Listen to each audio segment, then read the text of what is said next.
Welcome to the Thoughts and Prayers Podcast, a weight loss podcast where we tackle weight loss on both sides weekly to guarantee you aren't trapped chasing numbers on a scale or giving up on your journey. And I'm your host, Thomas Davis, but you can call me Duke. Welcome to week 4. Things are about to pick up. So far, we've been taking steps, just testing our limits on whether it's possible for us to lose weight. And the answer to that is yes. Yes, we most definitely can. We have our numbers, we have our weight, we have our TDEE numbers, and we know how much we should consume in calories. We know our sources of inspiration and motivation. We're portioning out our food. We have our light workout routine going to ensure that we are burning calories every single day.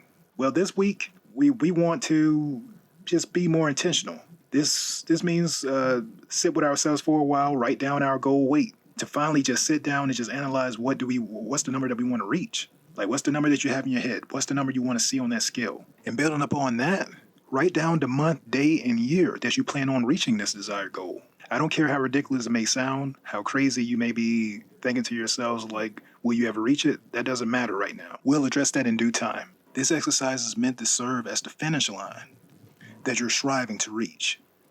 And now that we have this established goal date, let's go a little further and establish our day of weigh-ins.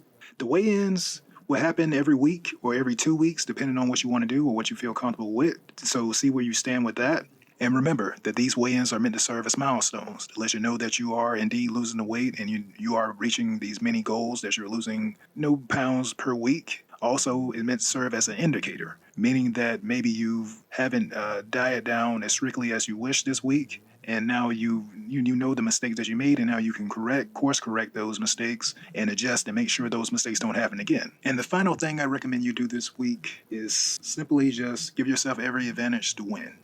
By this point, you should have healthier food options. You should be consuming more water, probably 64 ounces or more. You should have an exercise routine and rotation right now, one that's not taxing or not too difficult to fit into your schedule, allowing you to exercise at least 2 to 4 times a week. If you made any errors, you know exactly where and how to prevent them from happening twice. And you have inspirations and motivations to inspire you to move on your weight loss journey. There are people out there who've done the journey, who've given you tips on it. I'm giving you tips on it with this podcast weekly. And now you have a date established that you're working towards every 2 weeks or every once a week to see if you're losing weight, or if you have made a mistake, you now know how to correct those and get those in line. And also remember, in this journey, you have to succeed by doing. You have to learn day by day. You're never going to have all the clues and everything you need to just go out and just complete this journey. It's something that you have to learn by doing. So it's a journey about consistency. Staying consistent with your weight loss is not easy, but it is worth doing. And it is worth winning, and I believe you can do it, and you know you can believe you can do it. And as always, know that you got this. This is the Thoughts and Prayers Podcast. Peace.